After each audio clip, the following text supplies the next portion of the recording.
back on Campaign the Cuellar. I'm Dr. Cuellar, and I've got a guest today. My name is Diana. All right. That's all she'll say. That's all I'll say. Yeah, I'm a little shy. I don't know why I'm getting shy. So we're doing something different today because usually I talk to Vanessa. We really haven't had many guests. We've had two, I think, during the whole series. But now we have another guest. So we've had Sarah, who has been a volunteer on the campaign. We've also had Luis Miranda, who is a consultant on the campaign. You know, Sarah has some really cool shirts. Does she? Yeah, she designs them. Nice. So we got to look into that. Can I say what the shirts say? Or no? Are they? It's kind of explicit. Oh, no, I don't know about that. And it has the president on there. Okay, no, I think we know what it says, right? Okay. I think I know what it says. All right, so today we're talking to Diana because I thought she was very interesting as far as what she's doing, some of the stories that she told me, and I think it's very important to talk to someone like her because she is an activist at this point. Pretty much. And she really hasn't been involved for that long. And she has some very interesting stories about her journey to get to this point and how important it is to vote and how in the past you didn't really realize how important it was. To look at candidates. Right. And so I think it's a really good conversation to have at this moment because we're getting close to voting time. Mm-hmm. No, yeah, and it's really important to do your research, trust me. Right. I learned that the hard way. I think we all are learning that. Yeah, literally 1 month into January, finishing January actually. And I'm like, when is the fourth year going to get here? Right. Like, it's taking forever, even now. So let's do a little bit of background because I actually don't tend to ask people a lot of questions. I just listen to people. I don't make any assumptions. And I just start talking to people and I kind of assess, wow, you know, this person knows what they're talking about, and I keep listening. Okay. And so I really haven't asked you a lot. Like, I don't know how old you are. I'm 30. All right, cool. I know. So you're a lot younger than me. I have the young supplements. It's like a water that you drink to stay young. All right, nice. No, I'm kidding. That was a joke. That was a bad joke. Sorry. That was like a really horrible joke. So you're 30 years old and... Wait, how old are you? 44. Okay. Oh, okay. Yeah. We're around the same age. Nah, I don't know about that. I think we're in the same age group. Millennials here, right? I'm a zillennial. So you graduated from college. Yes. And you told me, how long ago was that? Like 7 years ago. Okay. And your degree's in what? Criminal justice and psychology. So what were you planning to do originally? And also I took a really cool, fun course that I would recommend everybody to take it if you have the time and the funds for it. It's a Harvard course with Michael Sandel, Justice Philosophy. You won't regret it. So it was one of those like free courses that you could take online? No, free? Cost me a dime. Oh, wow. Okay. I guess you can say compared to the degree plan, yeah, free for sure. But no, it was still pricey. And so what have you been doing since you graduated? So I'm going to tell you what I did. So I graduated and then I wanted to be the next Scooter Braun in the Valley. So I was like, I got to find Justin Bieber from the Valley, right? Okay.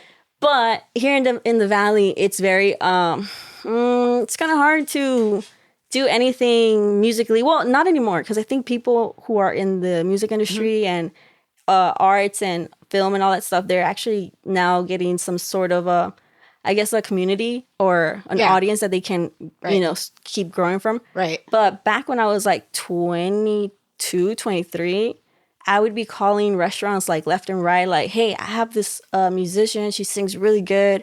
Can they play at your restaurant? Who is it? Well, yeah, she's just started. No, because, we have a certain, I guess they like standard or whatever at the restaurants. And so then I was like, I should just start my record label. Okay. And then I realized how much money it takes to start a record label. And I was like, never mind. Yeah. The whole, the engineering, table, the MIDIs, like everything, even the software, Ableton and Logic Pro. Yeah. That's a lot of money. So there's a lot of money that's involved. So there's a barrier, basically. Need a group to really just get together, collaborate. But here, everybody's like, I want to do it, but I want to get all the credit, or I want to get all the decision making or whatever. Sometimes you got to ride with that wave, right? Sure. But then it comes to a point where like, nah, this is not even what I had in mind or the vision. Like it's getting so different. That never worked out. But then I got into marketing. Nice. So I'll tell you that my two youngest brothers are in music. Oh, yeah. And they feel like they really couldn't do it here. In the Valley, right? Right. So they moved away. Right now I have one brother in New York City and one in Chicago. And honestly, they're probably not going to come back. Yeah, because I'm pretty sure there's more networking to build over there. And it's more like everybody has that hunger and that drive in those big cities. Yeah, so I have heard from multiple people that one thing that we have to do to really improve the community is to really build our arts, because that makes a lot of people leave. The fact that we don't have the infrastructure. There's no reason for why that has not happened here yet. Well, I think there are a lot of reasons, and I think it has to be a better place for fostering this. And a lot of that requires improvement that can be worked on legislatively, bringing money for amenities like public transportation, things like that. So, you know what? I was just saying that there's public transportation being built in the area of McAllen by where the Plaza Mall is at. Okay. It's the first time in like years that I'm seeing that. Okay. And I'm pretty sure the person who was like in the position to go ahead and plan that out and get it started could have done it like years ago. Yeah. And it's now just happening. It looks really expensive too. It's expensive for sure. So that requires a lot of funding, a lot of bringing money down. Yeah. But I think that it's like for public transportation, like the things that I'm seeing, it's like a screen, like a touch screen with like that it shows ads and stuff. And it's like, okay, like, do you really need that? Sure. So let's go on to you then. You then went into marketing. Yeah, I did. So then tell me what you did there and why you changed to what you're doing more recently. So I used to work at South Texas College since I was like 22. I started as a student work study. And then I started to work at the nursing campus, and then from the nursing campus to Pecan. But I was like, I think it was like already like 10 years in there. Like I was like 25. Okay. And I was like, I need something different. Also, I did kind of delay a little bit of like my studies because it was a full-time job. So sometimes I would forget to pay for my classes and they would get dropped and I would have to resign again. And so I was like, you know what? Screw this. I'm going to quit. And I left and I told my dad real proud. I called my dad. I was like, hey, guess what? I quit my job because this and that happened and I wasn't going to put up with it anymore. And my dad was like, well, why didn't you just wait until you got another job first? And then you could have quit? Yeah. And I was like, oh, crap. Yeah, I didn't think about that. Yeah. So I kind of like made it into like, you know what? This is going to be a positive thing. You know, now I'm going to finish. Like, I was literally like on my last semester. It's like, I'm going to finish my classes and then I'll get a job. So let's move forward because at some point you started noticing that there were injustices going on. And then also like Trump. Can I say that name? Of course. So why would we not be able to say Trump? I was like Trump. I don't know. I was like, I'm trying to stay away from name, you know. Oh, we could definitely name Trump. From name dropping. Name drop Trump all you want. Trump. I'm kidding. So Trump, he won the president, the election, I mean. And, this past November, you mean? So let me ask you something. Was this the first election you cared about? No, 2016. 2016. So that was the first Trump election. Mm-hmm. And I was actually a student government association. So I was there already, kind of like involved. Back then, did you know about all the other candidates that were on the ballot? No, I didn't even know we had a primary. Okay, sure. I remember I was so frustrated because at one point, Hillary was getting a lot of negative attention because of some things that were coming up. Okay. And I was so frustrated because I was like, wow, is this like the only two candidates we have? Like can we choose other candidates like from the Democratic Party? Well, we did have Bernie Sanders as a possibility in the primary. I didn't even know that. I had that whole stage. Yeah. But it's also complicated, right? Because there are certain states that are involved, and then there's also like these delegates that are involved, so it's complicated. And what some people have told me is that particular election, that's when they kind of lost hope. Because Bernie Sanders wasn't really given a fair shot. I really don't know what the whole thing with Bernie Sanders was, but I do remember that, a lot of people were rooting for him and a lot of people were upset that he did not win. Right. I feel like that whole why reason, I totally missed. I only remember just like making sure we had to vote for Hillary. So when you went to the ballot box that time, you just knew about the presidential election. Yeah. So what did you do for the rest of the ballot? I started to pick candidates based on their last name. Okay. And I was like, who sounds Hispanic here? Okay. And so I would go for the very, very Mexican last names. Okay. And now I regret that. Well, no. Well, I mean, honestly, not a regret, I think but people a lot of times don't have all the time to look into every no, because race. it's very. There's a lot. We have busy lives, right? And there's a lot to learn. Like there's ballot samples already, Right? and people, if you want to go look at it, Right. you can go. Yeah, so that you can know what see, to expect. Like, oh, wait a minute, I didn't know someone was running against that person. That too, yes. Like, now maybe I should look into that because I see on the ballot there's 2 people, not just 1. Yes. Okay, so when Trump won, I would debate a lot with people who voted for Trump. Yeah. I would tell them, credible information that I would find from... Yeah. At the time, it was congress.gov, right? That's the page that I would be like, oh, this is the most reliable because it ends with .gov. So, okay. Like, we're good. And people would, especially those who supported Trump, would tell me that I was getting my information from mainstream media and fake news. And I'm like, I don't even watch the news. I don't even think anybody would watch. I mean, I never watched the news. Yeah. I don't even know what that is, to be honest. I grew up watching MTV, VH1, Nickelodeon. Yeah, same.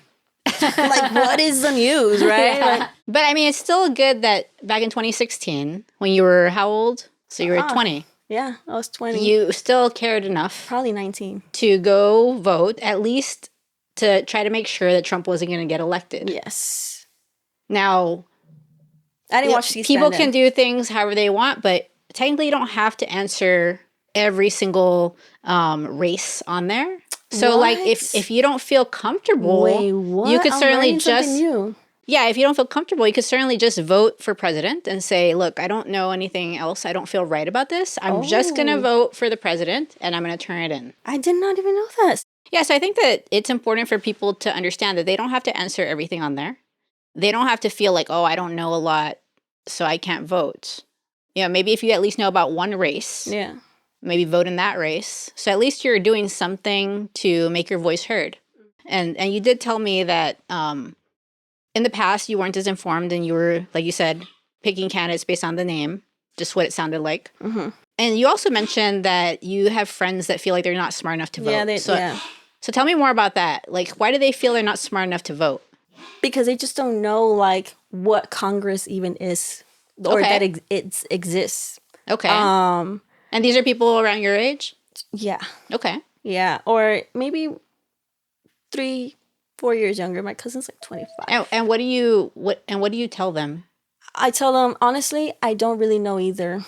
Okay. But I do watch the committees and I know this is what they do. Right. So you're kind of helping them feel comfortable. Like, in a way, I don't really know everything. I don't. I really don't. But at the same time, I'm at least having my voice heard. Mm-hmm. I'm doing some research with the time that I have available. Mm-hmm. I mean, because if you think about it, like this is what I tell my friends, like if you think about it, like I'm here talking to you about who I'm seeing in these committees and what they're voting on and stuff. And you're here like, oh, wow, you know a lot. But even myself, I'm telling you, I don't really know like half of like. But that's also the function, honestly. The more you know, the more you realize that you don't know things. That's true. It's like a self-crit, right. Like a criticism type of like, you're your biggest critic. That's true. Because you develop the self-awareness, I guess, of seeing how much more there is. Yeah. And I guess you can say that you're like a little hard on yourself thinking. Yeah. And tell me how you ended up voting for Monica de la Cruz. Man, because her last name is de la Cruz. Yeah. Literally, that's why. Yeah. I was like, who's Vallejo? That doesn't sound Latina. Okay. I don't know. Is it Latina? I really don't know. I mean, I met her recently. But it was kind of arbitrary because you just weren't sure. Yeah. Well, at least growing up in a Hispanic community around a lot of Mexicans, I would see a lot of De La Cruzes, Ramirez's, Garcias, Garzas. And you know that there is some truth to that because I have definitely noticed that some candidates, they throw in a Hispanic last name, even though they normally don't go by that last name because they just want to well-known. They just want to make sure that you know that they're Hispanic in this area. Wow. That's wild. I mean, they don't make it up. It's just like they'll use their mom's last name or whatever and throw it in there. To get more of like a just because recognition. Because like you said, like sometimes people have that thought process, like I want someone who's Hispanic. Yeah. Yeah. Why do you think that people want someone that's more Hispanic? Familiarity with the culture, with the community, understanding you. Mm-hmm. Yeah. Unfortunately, then you learn about second, third American generations. Yeah. That they're like, they're way far from the culture, even Yeah. though they're Mexican. And well, I'm a 6th generation Texan. oh my goodness, should I run out? I should leave now. through my dad's side of the family. Am I wrong? You know, how I close think people are you are. I to think the people are Mexican different. culture? You know, I think I have family members that are closer to Mexico, and then they judge you or they criticize you, right? Because you don't know how to say a certain word. Trust me, I'm a first generation American, and my cousins from Mexico act like I don't know a lot of Spanish. I think I speak it very well. I mean, to be honest, to be fair, I don't know how to speak English or Spanish. Yeah. I'm like, ugh. Sometimes I'm like, I don't even know what to say. Yeah. But I think I can speak it very well. Yeah. And they'll still have a reason. Yeah. I think everyone has a little bit of a different situation, right? So yours is very interesting. Mine, like my grandparents on my mom's side were born in Mexico. In what part? Nuevo Leon. Okay. I think. I could be wrong. I'm sorry. But my grandpa on my dad's side, we can trace back his family pretty far back. Wow, that's really cool. To the 1800s, or like the mid 1800s. Wow. And then my grandma was born at Edcouch on my dad's side. It's interesting. Like, there's not really shaming.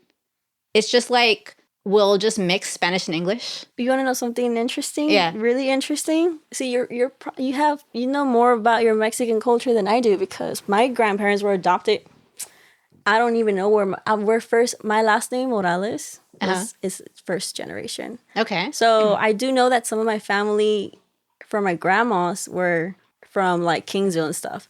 But everybody who I know, my family from, I know my mom's side, definitely everybody's Mexico. But from my dad's side, they grew up in Mexico. Yeah.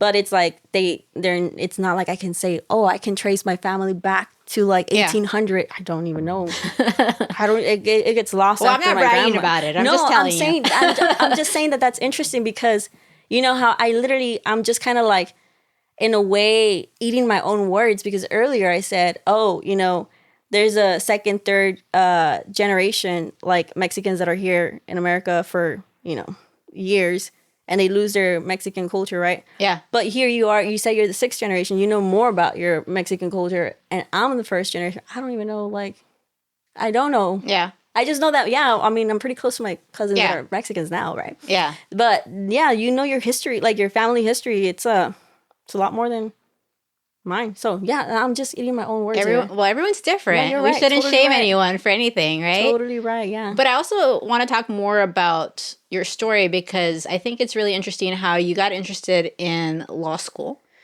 and also how you got into this activist kind of situation. It was kind of like an epiphany, not gonna lie. A lot of people always find it surprising that I'm like religious in a way. I do. I know Jesus' story like very, very well, and I can tell you that he always stood up for what he thought was right. Yeah. And so it goes based, like, I guess I would go into the courts and I would do note keeping just for fun, I guess you can say. And I saw how cruel these people that are supposed to be advocates for their citizens were towards their own citizens. It's like, we're electing you guys because we want to feel represented, or at least like that we're going to have a good, fair judicial system or whatever. Yeah.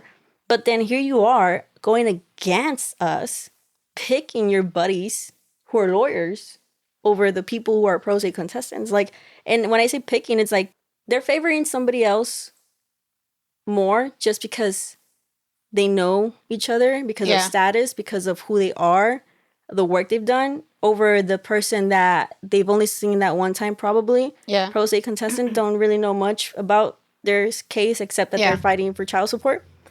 And it's just kind of like, first of all, if you know this person, you're not even supposed to have a hearing like together. You need to choose a different like judge or whatever, right? So you're saying that there's like a conflict of interest. Yes, very much a conflict of interest. And it's like, it's upsetting because it's like people here, at least those who go and vote, we think that, oh, okay, we're voting for so-and-so because they seem like they're honest people, genuine people, they're going to be a good representative in whatever position they are. But then you experience their work like firsthand and you notice that, or you realize that they're not really, you can say, for the people. Seeing the way that the person was being humiliated, The person that was trying to do the pro se pro contestant. se. Yeah, she was being humiliated because then there was a general statement about it, about how difficult it is to be a lawyer and how much more it is than just Googling things. And it had nothing to do with the case. Like, it was not relevant to do that, to shame her. And she was pro se because she couldn't afford. She couldn't afford a lawyer. Yeah. So right now you're planning to take the LSAT. Yeah. And go to law school with a plan to fight injustice. Yes. And give people pro bono services. That's amazing. But right now you haven't taken the LSAT because right now you're doing some activist work. Yeah, I was going to take it in January. For the People Alliance, when I built it, I did it with the intention to eventually get all these volunteers and help them become public servants. So there could be more variety of people running for not just like the same old, like, you know, some other candidates that are the same old running. And there could be more variety. Yeah. And then...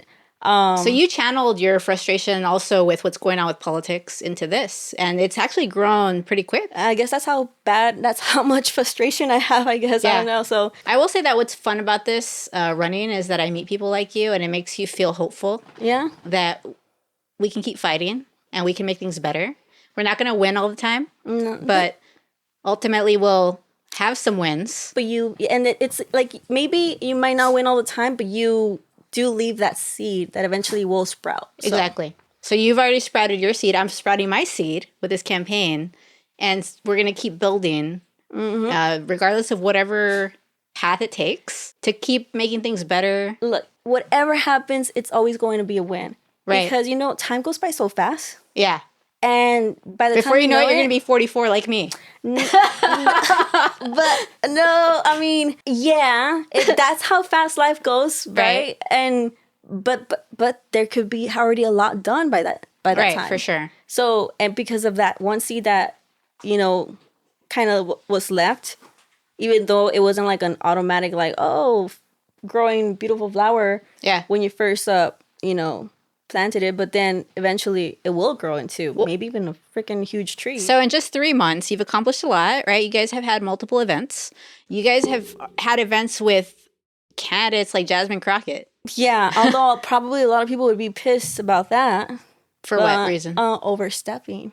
You would. I don't feel that should be a thing. Right? I love it's part of the gatekeeping thing. Right. I love that you were able to create this and just out of really nothing, just your drive, just your motivation. I think what gets them more upset is the fact that nobody even gave me a lead to find these people. Yeah. And I was messaging so-and-so, right? Yeah. Hoping it was that person. I wasn't sure.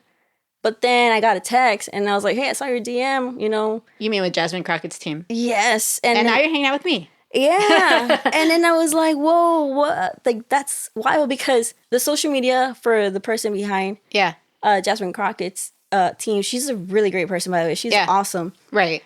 You would never guess that she's involved in any kind of like campaign or something because she just doesn't give that vibe from other campaigns that you've been around. You know how like sometimes you go into someone's social and they have their little bit of a work experience background? Well, this person's like totally like you would not ever think. Well, and I think that that's what we need. I think people that do things differently, that's actually what we need in order to really change things. And you know what? I'm so mad. I'm upset because I didn't want anybody to know who was behind For the People Alliance. And so it was but we're not unmasking you right now. You've already been unmasked. I know. No, I know. That's what I'm saying. I'm so mad because of the whole thing. Because people do things differently. Like, yeah, and people kind of tell me the same thing about this campaign. Like, they're like, what? You responded to me? Like, no one's ever responded to me.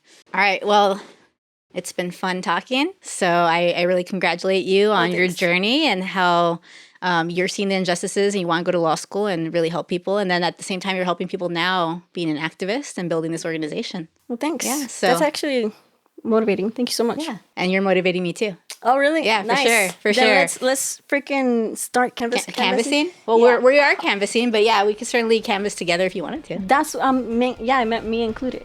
Yeah, for sure. Because I have some ideas. All right, awesome. All right, so until next time, for now, just a lot of campaigning. Bye. Bye.